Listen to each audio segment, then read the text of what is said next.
Gas সংকটের খবর নিয়ে এবার নারায়ণগঞ্জ থেকে যোগ দিচ্ছেন সহকর্মী গৌতম সাহা। গৌতম, গ্যাস সংকটে নারায়ণগঞ্জের কোন কোন শিল্প বেশি ক্ষতিগ্রস্ত হচ্ছে, বিস্তারিত জানাবেন। চলমান গ্যাস সংকটে আমি যদি জানাতে চাই, সবচেয়ে বেশি সমস্যায় পড়ছে ডাইং যে কারখানাগুলো রয়েছে। সেই ডাইং কিন্তু একেবারে গ্যাস দ্বারা নির্ভরশীল প্রতিষ্ঠান, যার কারণে তারা গ্যাস না থাকার কারণে তাদের যেহেতু দরকার হয় 10-এর অধিক পিএসআই গ্যাস,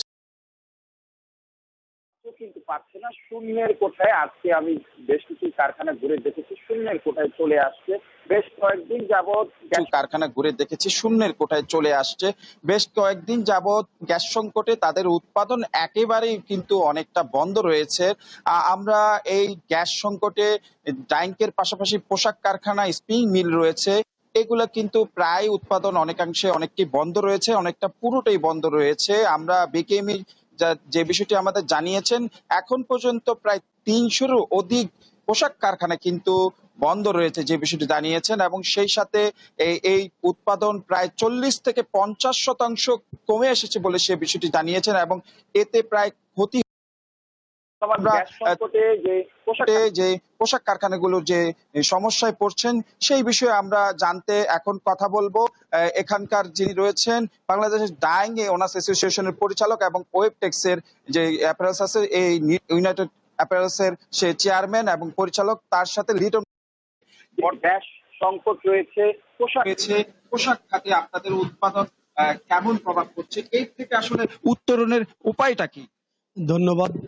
আমি দীপ্ত টিভির মাধ্যমে দেশবাসীকে জানাচ্ছি যে বিশেষ করে গত মাসের 20 তারিখের পর থেকে আমাদের এই গ্যাস সংকটটা মূলত শুরু হয়, কিন্তু বিগত 2 সপ্তাহ ধরে প্রকট আকার গ্যাস সংকটটা ধারণ করেন। বিশেষ করে গত সপ্তাহে তো আমাদের একরকম শিল্প কারখানা টোটালি বন্ধ ছিল। আপনারা জানেন যে গার্মেন্টস গুলোর মূল যেই কাপড়টা উৎপাদন হয়, কাপড়ের শুরুতেই আমাদের যে কাপড়টা তৈরি করতে ডাইং এর প্রয়োজন, এবং এই ডাইং ইউনিট গুলো পরিচালিত হয় গ্যাসের মাধ্যমে। তো আমাদের যদি গ্যাস না থাকে তাহলে কিন্তু আমাদের টোটালি শুরুতেই আমাদের ফ্যাব্রিক উৎপাদন ব্যাহত হচ্ছে।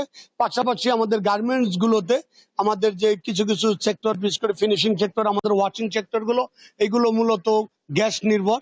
এই কাজগুলো আমাদের খুবই ব্যাহত হচ্ছে। আমরা ঠিকমতো আমাদের কাস্টমারদেরকে ডেলিভারি দিতে পারতেছি না, যার কারণে আমাদের অর্ডারও আস্তে আস্তে কমে যাচ্ছে। কারণ যেহেতু আমরা তাদের সময় মতো ডেলিভারিটা মেনটেন করতে পারতেছি না, তারাও আমাদের উপর আর ভরসা করতে পারতেছে না।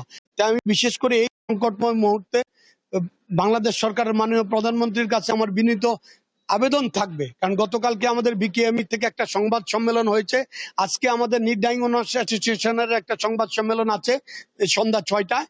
আমরা একটাই আমাদের দাবি থাকবে যে আমাদের এই শিল্পকে দ্রুত বাঁচান এবং এই শিল্পে দ্রুত গ্যাস আপনি সরবরাহ করে আমাদের উৎপাদন স্বাভাবিক রেখে আমাদের অর্থনৈতিক চাকা যেন আমরা স্বাভাবিক রাখতে পারি। বিশেষ করে বিগত প্রায় 1.5-2 বছর ধরে আমরা ব্যাংকিং সংকটের কারণে আজকে প্রায় কয়েকশো ফ্যাক্টরি বন্ধের দ্বার প্রান্তে। তো আমাদের এই মুহূর্তে যদি আবার এই গ্যাস সংকট নিয়ে আমরা আবার আরেকটা সমস্যার সম্মুখীন হই, তাহলে কিন্তু।